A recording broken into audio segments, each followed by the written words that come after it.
우리 오늘 함께 인사 한번 먼저 나눠보시죠. 반갑습니다. 네. 진짜 반갑습니다. 우리 지난주도 함께 예배는 했지만 얼굴을 마주대하지 못한 상황에서 예배를 했고요. 저한테는 2주 만에 지금 우리 교회에서 예배하는 것 같아서 너무 반갑습니다. 제가 말씀을 드렸는지 모르겠지만 지난번에 다른 교회에서 예배하는 동안에 어찌나 교회가 보고 싶든지 여러분들이 보고 싶어가지고 많이 힘들었습니다. 네, 오늘 또 만나 뵙게 되니까 너무 반갑습니다. 또 지난주에도 제가 본의 아니게 그 코로나에 걸려가지고 쉬는 동안에 집에 있어야 됐기 때문에 격리하는 동안에여서 여러분들 보지 못했어요. 그래서 오늘 또 너무 반갑습니다. 또 근데 저희 식구들이 또 지금 격리 중이어서 교회 오지 못하니까 교회가 어찌나 잠잠하든지요. 아침에 교회 와서 이것저것 교회를 정리하라고 준비를 하는데 할 일이 많더라고요. 저희 아이들이 등치만 그런 줄 알았더니 빈자리들이 참 커요. 참 아쉬운 마음도 없진 않아 있습니다. 그러나 다음 주에는 다 같이 함께 모여서 정말 시끌벅적하게 예배하게 될 줄로 믿습니다. 그 예배를 기대하면서 오늘 또 우리에게 부어주실 은혜를 한번 같이 기대해 보셨으면 좋겠습니다.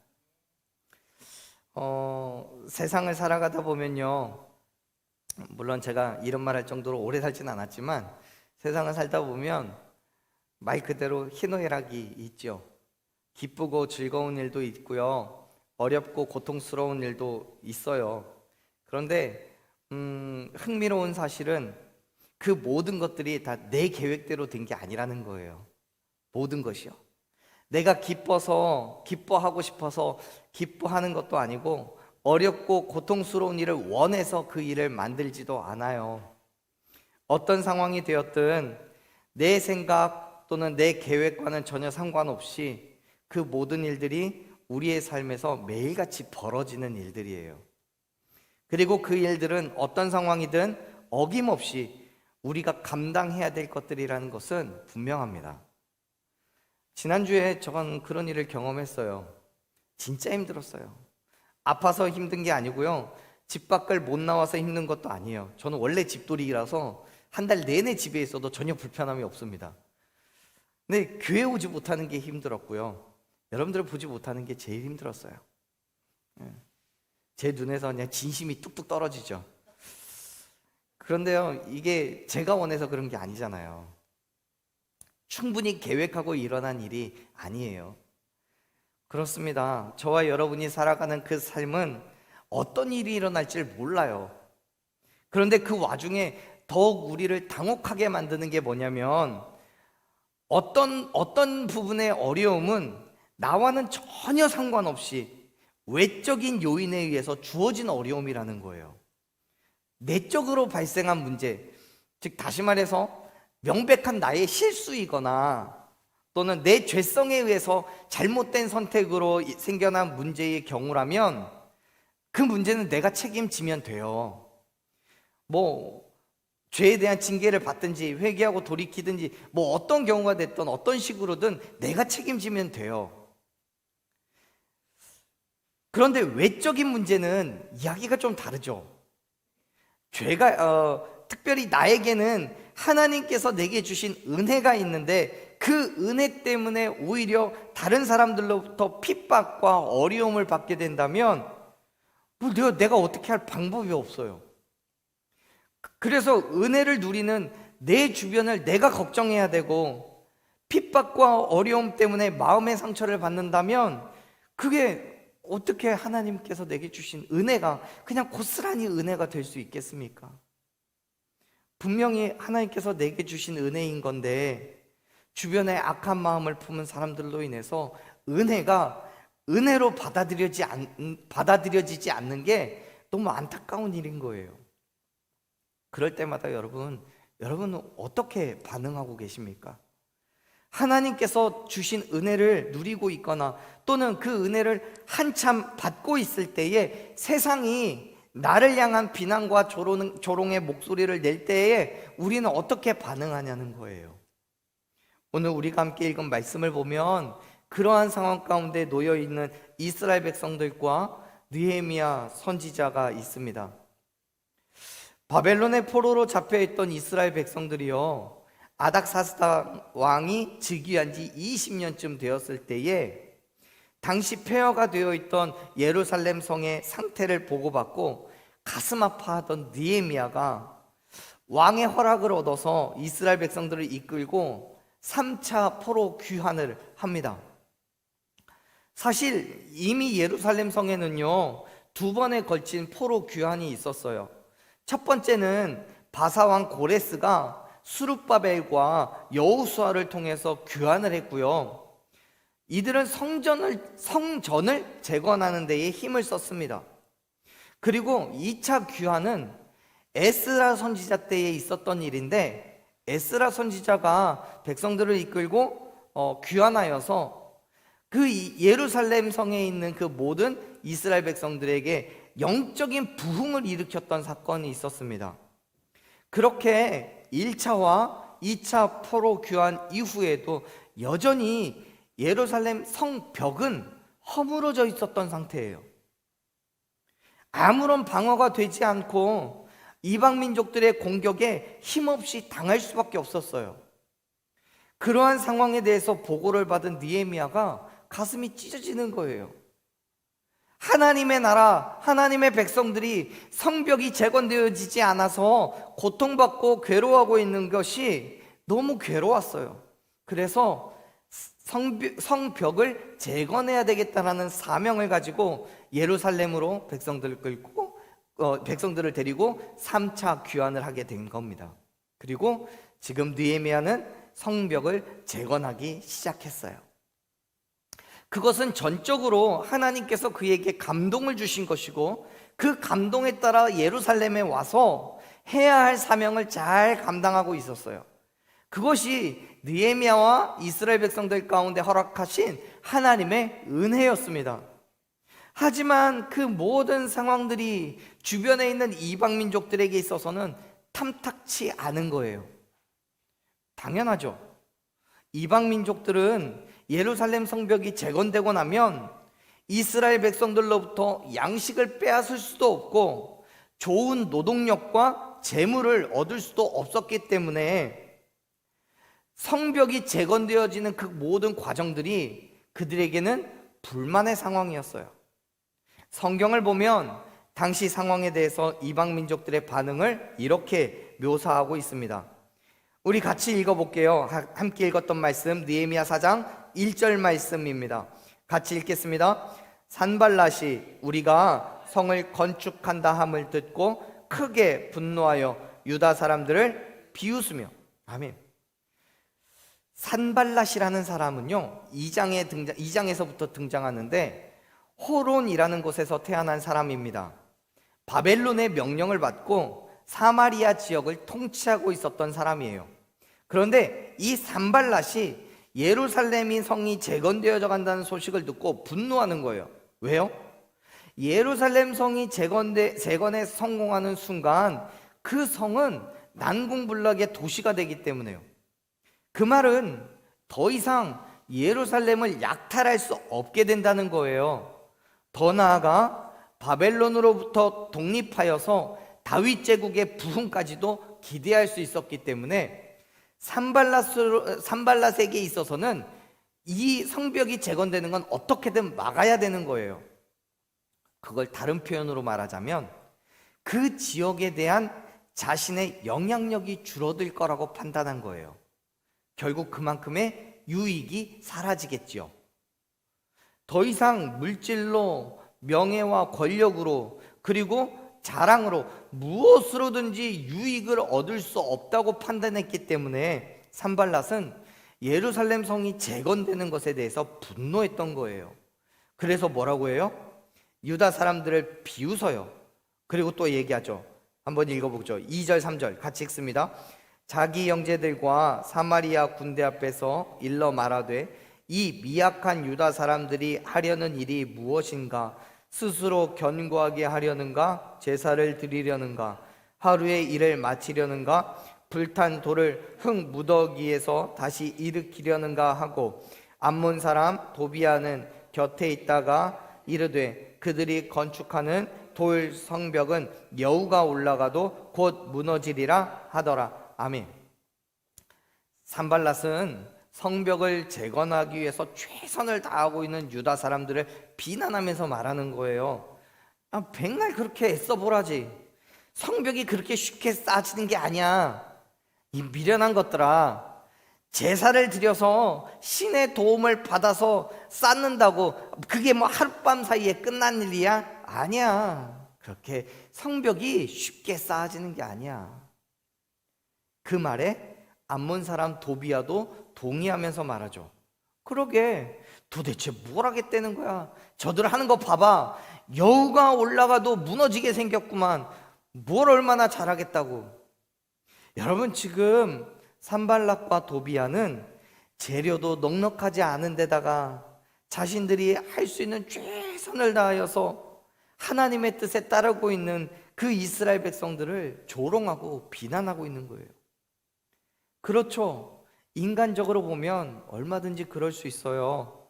당시 이스라엘 백성들이 처해 있는 상황을 보면 거의 폐허와도 같이 다 무너진 성벽을 다시 세운다는 게 불가능한 거예요. 뭐 시간은 둘째치고요, 노동력도 마땅하지 않아요. 산발랏이 말하는 것처럼 불탄 돌들로 뭘 할 수 없죠. 그러니 그들의 시선 속에서는 충분히 비난하고 조롱할 만한 거예요. 그렇습니다. 여러분, 세상이 저와 여러분을 바라보는 시선은, 교회를 바라보는 시선은요, 그렇게 곱지 않아요. 코로나 팬데믹을 맞이하면서 교회가 자기 자리를 다시 찾고 무너진 예배를 회복시키기 위해서 여러 가지로 고민하고 대안을 찾으려고 할 때마다 세상은 끊임없이 우리를 비웃고 조롱해요. 교회가 뭐 할 수 있어? 지금까지 니네 해온 거 봐봐. 세상보다 재밌는 게 어디 있고, 코로나 팬데믹에 교회는 무슨 교회야? 예배는 무슨 예배야? 여러분, 세상의 시선으로 보면 예배의 회복, 교회의 회복은 불필요한 것에 불과합니다. 그럴 수밖에 없어요. 왜요? 예배가 회복되고 교회가 회복된다는 것은 이 땅에 하나님의 영역이 늘어난다는 걸 의미해요. 그리스도인의 믿음이 회복된다는 건 예수 그리스도의 죽으심과 부활하심을 믿을 뿐만 아니라 그 믿음이 지속적으로 성장한다는 것을 말해요. 그런데 그러한 상태를 누가 제일 싫어할까요? 마귀가 싫어해요. 사탄은 싫어해요. 왜요? 지옥으로 갈 수 있는 사람들이 줄어드니까요. 그래서 자기의 유익을 위해 우리를 유혹하고 핍박하고 시험에 들게 해서 무너지게 만드는 거예요. 만일 그리스도인들에게 그리스도인으로서의 온전함이 없다면 세상도요, 우리를 시험에 들게 하는 일을 하지 않아요. 우리를 건들지 않아요. 왜요? 가만히 둬도 혼자 쓰러지고 혼자 넘어질 테니까요. 만일 느헤미야가 성벽을 재건하는 일에 계속해서 실패하고 있고 힘을 쓰지 않고 있고 오히려 자기의 유익을 위해서 다른 일을 하고 있었다면 산발랏이 그렇게 분노할 이유가 없죠. 분노할 필요가 없죠. 가만히 둬도 알아서 지쳐 쓰러질 테니까요. 가만히 둬도 얼마든지 산발랏이 자기의 유익을 따라 예루살렘을 약탈할 수 있을 테니까요. 사랑하는 여러분, 만일 여러분에게 어떤 문제가 있고 어려움과 괴로움이 있어서 믿음의 삶이 흔들리려고 한다면 기억하십시오. 지금까지 여러분은 정말 잘하고 계셨던 거예요. 사탄이 신경 쓰고 쥐고 흔들려고 할 만큼 잘하고 계셨던 거예요. 하나님의 발음을 드러내며 온전한 그리스도인의 삶을 살아가고 계셨기 때문에 마귀가 움직이는 거예요. 분노하고 크게 화를 내는 거예요. 그렇게 삶의 문제를 만들어냅니다. 그리고 비웃어요. 지난 며칠이 제게는 그런 날이었어요. 우리 교회가 진짜 교회로, 예배가 진정한 예배로 회복되기를 기대하며 온전한 예배자의 삶을 나아가기로 결단하는데, 그래서 성경 읽기도 하고 작정하고 금식도 하고 기도도 하고 그러고 있는데 예배가 어려워져요. 웬일인지 교회 가기가 힘들어요. 또 개인적인 삶 속에서도 저뿐만 아니라 여러분들도 그렇겠지만 여러 가지 문제점들이 막 발견되어지고 갈등이 생겨요. 어떻게든 하나님의 발음을 드러내며 이 땅에 온전한 그리스도인으로서 살아가려고 발버둥 치고 있는 그 상황에 산발락과 도비아가 그렇게 말하는 것 같았어요. 네가 아무리 발버둥 쳐봐, 집에서 예배한다고 해봐, 성경 읽는다고 펼쳐봐, 기도한다고 무릎 꿇고 앉아봐, 그래봤자 여우가 올라가도 곧 무너질 만큼 연약한 거야. 뭐 하려고 그렇게 힘든 일해? 가만히 있으면 되지. 너무나 답답하고 괴로운 그때에 여러분, 느헤미야는 어떻게 반응하는지 아세요? 산발락과 도비아의 이야기를 들은 느헤미야는요 이렇게 반응을 해요. 말씀 읽어보죠. 4절요 같이 읽습니다. 우리 하나님이여 들으시옵소서. 우리가 업신여김을 당하나이다. 원하건대 그들이 욕하는 것을 자기들의 머리에 돌리사 노략거리가 되어 이방에 사로잡히게 하시고, 5절도 읽을게요. 주 앞에서 그들의 악을 덮어두지 마시며 그들의 죄를 도말하지 마옵소서. 그들이 건축하는 자 앞에서 주를 노하게 하였음이니이다 하고. 아멘. 여러분, 지금 느헤미야는 그를 방해하고 그를 흔들려고 하는 산발락과 도비아 앞에서 어떻게 반응을 해요? 하나님을 향해 기도해요. 자신을 향해 비아냥거리고 조롱하고 있는 그때에 느헤미야는 무엇보다도 먼저 하나님 앞에 기도하고 부르짖어요. 지금 이 상황을 다 알고 계시는 하나님께서 해결해 주시고 하나님의 능력을 보여달라고 부르짖어요. 건축하는 자 앞에서 하나님을 노하게 하고 있는 그들을 기억해 달라고 요청해요. 여러분, 우리가 세워야 하는 그 성벽을 세우고 있는 그 과정 가운데 우리를 비웃고 비방하고 조롱하는 그들을 향해서 우리가 무언가를 대응하기 이전에 하나님을 향해 기도하기를 원합니다. 그리고 얘기해야 돼요. 하나님, 지금 내 성벽을 세우려고 하고 있어요. 그래서 예배하려고 하고요, 기도하려고 하고요, 성경 보려고 해요. 그런데 나를 핍박하고 조롱하고 비방해요. 하나님, 그들을 기억하옵소서. 인간적으로는 어떤 대항도 하지 않아요. 느헤미야의 모습을 보면요, 근심도 걱정도 하지 않아요. 두려워하지도 않아요. 오히려 하나님의 일하심을 기대하면서 기도를 들어주실 것을 강력하게 요청해요. 사랑하는 여러분, 우리가 어려움을 당할 때에 여러분 어떻게 반응하고 있습니까? 세상의 비난과 조롱에 맞서는 우리의 모습은 어떻습니까? 내 힘과 내 능력으로 감당할 수 있는 거 아니잖아요. 하나님의 도우심을 구하십시오. 그의 역사하심을 기대하며 기도하십시오. 하나님께 기도한다는 건 내 삶의 주권을 맡겨드리는 거예요. 내가 할 수 없기 때문에, 아니 내가 할 수 있다고 할지라도 내 힘과 내 능력이 아닌 하나님의 힘과 하나님의 능력을 기대하는 게 바로 기도입니다. 내 자리를 기꺼이 하나님께 맡겨드린 그 믿음의 행함이 기도라는 사실을 여러분 믿으시길 바랍니다. 느헤미야는 산발락과 도비아의 비웃음에 대응하여서 하나님께 기도하는 거예요. 하나님의 심판을 간구해요. 아무것도 하고 있지 않는 게 아니에요. 옆에서 볼 때는, 아마도 이스라엘 백성들이 볼 때는 저 사람 이방 민족들의 비난에 느헤미야는 왜 잠잠하게 있지? 왜 아무것도 하지 않지? 라고 생각할지 모르겠지만 느헤미야는 아무것도 하지 않는 게 아니에요. 하나님께 기도하고 있어요.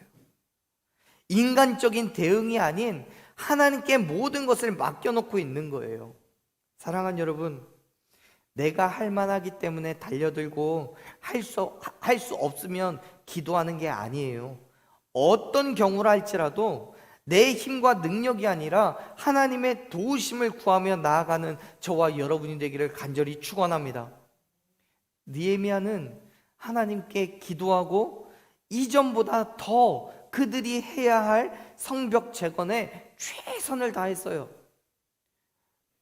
보세요. 산발락과 도비아의 조롱과 비난에 기도로 하나님께 맡겨버렸기 때문에 더 이상 그들을 신경 쓰지 않아요. 아니, 신경 쓸 필요가 없어졌죠. 필요한 모든 것들을 하나님께서 채우시고 하나님의 역사하심을 기대하면서 느헤미야와 이스라엘 백성들은 자신들이 해야 할 그 역할에 최선을 다하고 있는 거예요. 그럴 때 그들이 재건하던 성벽은 나무랄 데가 없이 훌륭하게 쌓아져 갔습니다. 말씀을 볼까요? 6절이에요. 우리 같이 6절의 말씀을 읽겠습니다. 이에 우리가 성을 건축하여 전부가 연결되고 높이가 절반에 이르렀으니 이는 백성이 마음 들여 일을 하였음이니라. 아멘. 보세요. 느헤미야는 하나님께 자신들의 어려움을 다 고백하고 기도의 응답을 간구했어요. 그와 동시에 하나님께서 주신 사명을 이루기 위해서 최선을 다했어요. 그렇게 성벽이 6절 말씀을 보면 전부가 연결되었고 높이가 절반까지 올라왔대요. 여러분, 산발락과 도비아는 지금 이스라엘 백성들을 위협하고 조롱하고 성벽을 재건하는 그 일을 포기하게 하려 했어요. 하지만 오히려 이스라엘 백성들은 모든 것을 하나님께 맡겨놓았기 때문에 어떤 두려움도 근심도 걱정도 하지 않아요. 그냥 열심히 맡은 사명에 최선을 다하고 있는 거예요. 그래서 6절 마지막을 보면 그렇게 말씀하죠. 백성들이 마음을 들여 일을 했다고요. 히브리어 원문을 보면요, 지금 이 문장을 백성에게 일을 하기 위한 마음이 있었다라고 번역을 할 수 있어요.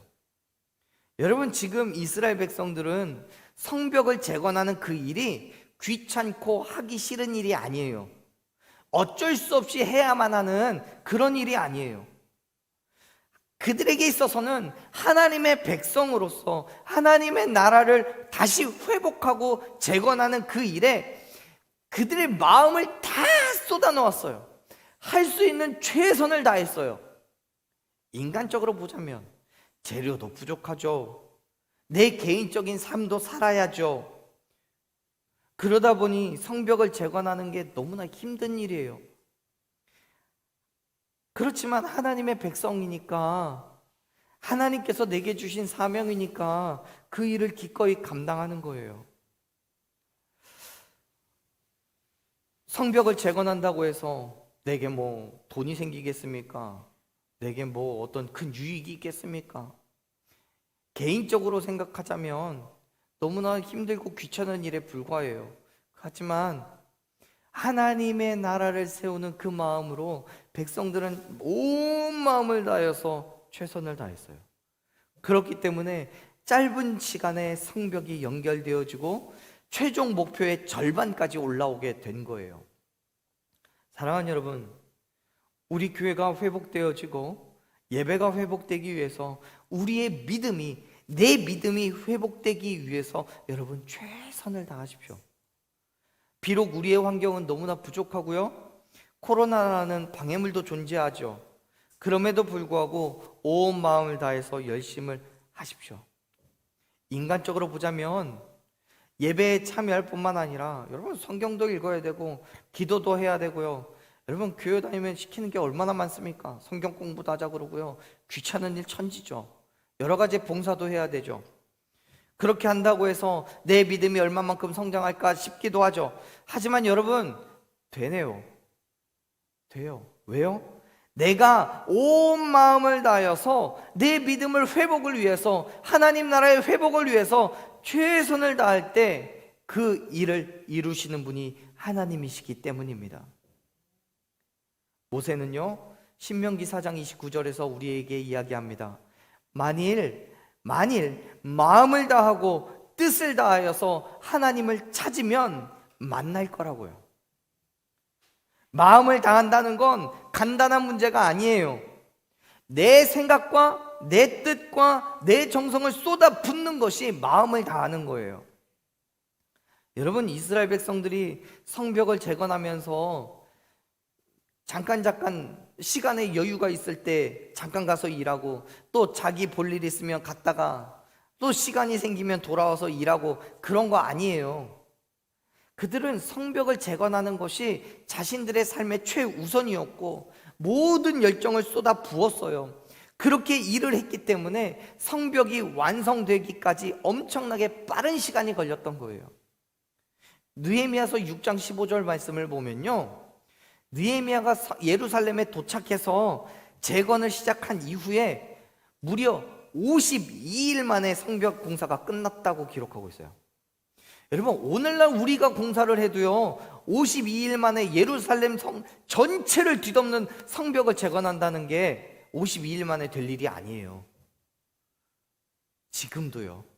그런데 당시에 정말 모든 인간적인 힘만 동원해야 되는 그 상황 속에서 성벽의 재건은 52일 만에 끝이 났어요. 모르는 사람이 들으면 성벽에 군데군데 구멍 난 곳만 메운 거 아니냐고 생각할 법도 해요. 그런데 아니에요. 성벽은 거의 완전하게 무너졌고 그 터만 남아 있었던 정도예요.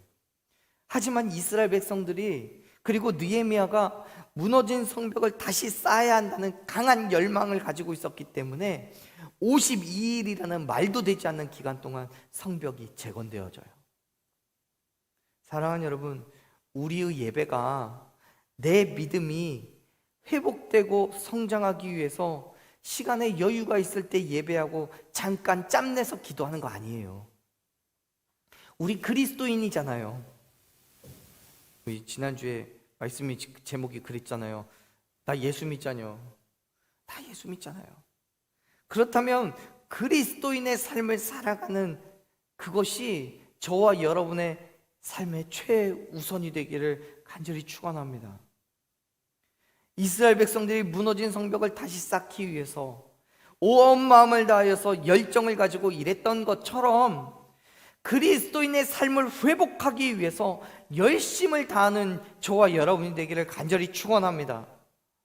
물론 그럴 때마다 세상 가만두지 않아요. 산발락과 도비앗은요, 이스라엘 백성들이 성벽 재건에 열심을 내어서 점점 그 성과가 눈에 보이니까 이전보다 더 크게 분노해요.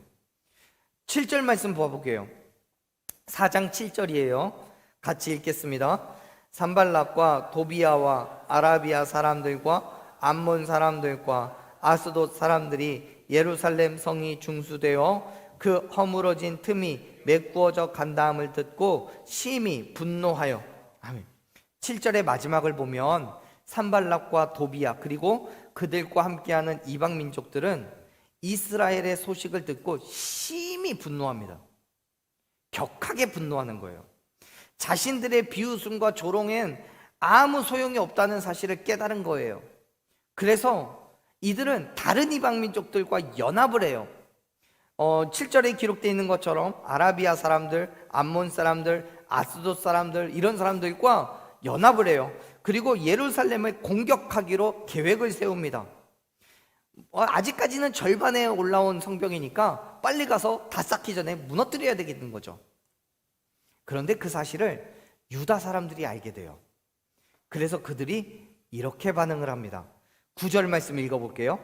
우리가 우리 하나님께 기도하며 그들로 말미암아 파수꾼을 두어 주야로 방비하는데. 아멘.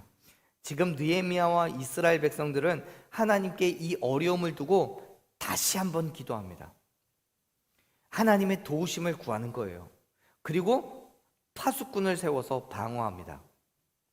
여러분, 이스라엘 백성들에게 있어서 지금 이 상황이 그렇게 낙관적으로 볼 수 있는 게 아니에요. 왜냐하면 성벽은 아직까지 완공된 거 아니에요. 그리고 성벽을 쌓음과 동시에 수년간 폐허가 되어서 버려져 있던 그 땅을 재건해야 됐기 때문에 너무 할 일이 많아요. 그 와중에 이제는 파수꾼의 역할도 나누어야 되는 상황인 거예요. 육체적으로, 정신적으로 피로함이 넘치는 중에 있어요. 그렇기 때문에 유다 사람들은 이제는 포기해야 되는 거 아닌가 하고 생각하고 있어요. 한번 볼까요? 10절 11절 말씀 두 절 같이 읽어봅니다. 유다 사람들은 이르기를 흙 무더기가 아직도 많거늘 짐을 나르는 자의 힘이 다 빠졌으니 우리가 성을 건축하지 못하리라 하고, 우리의 원수들은 이르기를 그들이 알지 못하고 보지 못하는 사이에 우리가 그들 가운데 달려 들어가서 사륙하여 역사를 그치게 하리라 하고. 아멘.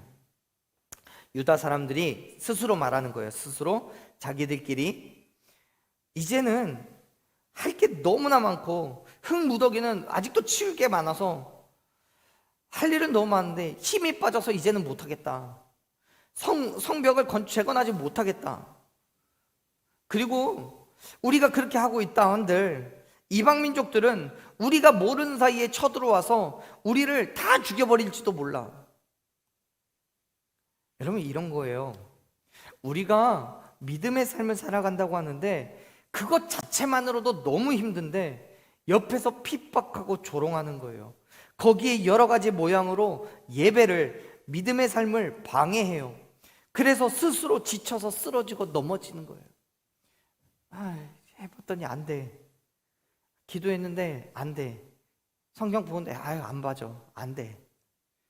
더 이상 할 시간도 없고 힘도 없어. 그렇게 생각하는 거죠. 그렇게 힘들어하고 있는 이스라엘 백성들을 향해서 여러분, 느헤미야는 한 가지 선포를 합니다. 13절 읽어보겠습니다.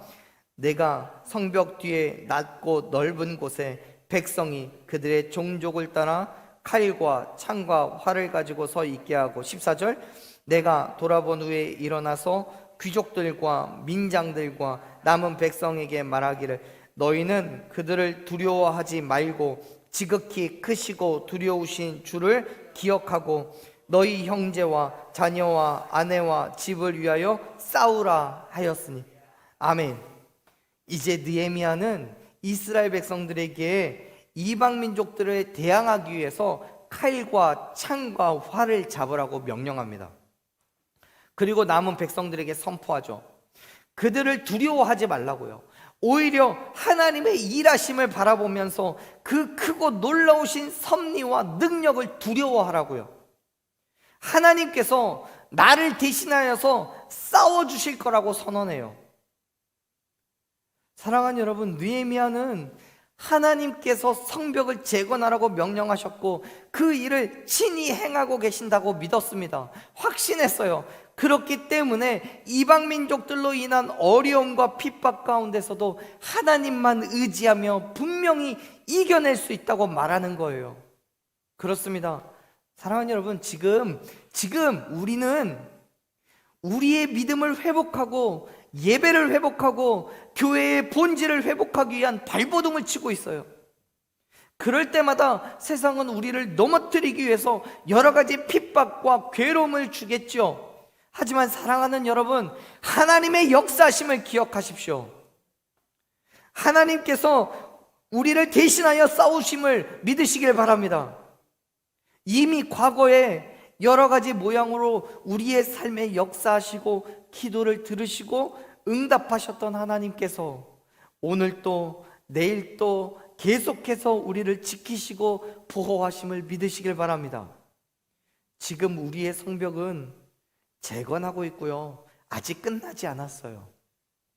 그 과정에서 끊임없이 시험이 있고 유혹이 있겠지만, 그러나 여러분 지치지 마세요. 아직 포기할 때가 아닙니다. 아니, 포기할 수 없어요. 전라도 사투리로 얘기하자면 이렇게 말해요. 아따, 아직 멀었어. 아직 멀었어요. 여러분, 지금은 인간의 눈으로 보면 다 끝난 것처럼 보이죠. 너무 힘들고요, 어려움이 있는 상황이에요. 우리가 기도하며 하나님의 도우심을 구하면 이러한 상황 가운데도 우리에게 힘을 주시고 능력을 주시는 하나님의 역사하심을 경험하게 될 줄로 믿습니다. 세상 가운데서 우리를 향한 그 핍박과 조롱과 멸시 가운데도 우리를 이겨내고 승리하게 하실 줄로 믿습니다. 하나님께서 저와 여러분을 대신하여 싸워주실 것을 믿으시길 바랍니다. 다윗은 고백합니다. 우리의 모든 싸움은 내게 속한 게 아니라 하나님께 속한 것이라고요. 그렇기 때문에 사랑하는 여러분, 포기하지 마십시오. 아직 멀었습니다. 예수님께서 다시 이 땅에 오실 때까지 우리의 예배의 회복, 믿음의 회복을 위하여 성벽을 다시 쌓으십시오. 예배하고 기도하고 찬양하고 성경 읽고 여러 가지 그 믿음의 삶으로 다시 성벽을 쌓으십시오. 물론 그럴 때마다 세상은 우리를 무너뜨리기 위해 끊임없이 핍박하고 시험하고 유혹하겠지만 세상을 대적하기보다 먼저 하나님의 도우심을 구하며 기도하십시오. 내 자아, 내 생각 다 내려놓고 하나님께 내 삶의 주권을 내어드리십시오. 하나님께서 반드시 저와 여러분의 믿음을 회복시키시고 나를 대신하여서 대적들과 싸워서 이기고 승리하게 하실 줄로 믿습니다. 어떤 상황 가운데에도 하나님께서 행하실 그 일을 기대하며 기도하고 참아내는, 견뎌내는 저와 여러분이 되기를 간절히 축원합니다. 아멘. 우리 그러한 결단으로 함께 찬양했으면 좋겠어요.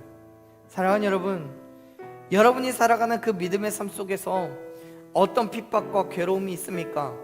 내 믿음을 회복하려고 하는데 방해가 되는 그 무엇이 있습니까? 혹시 세상의 것들 때문에 믿음이 흔들리거나 여러분의 예배가 방해를 받고 계십니까? 다시 하나님께 구하십시오. 포기하지 말고요, 하나님께로 나아가 우리의 모든 어려움을 내어놓고 도우심을 구하십시오. 우리를 향한 그 크신 사랑으로 여러분을 회복시켜 주실 줄로 믿습니다. 나를 세상으로부터 참 자유를 주실 줄로 믿습니다. 우리 그 믿음으로 이 찬양을 함께 고백했습니다.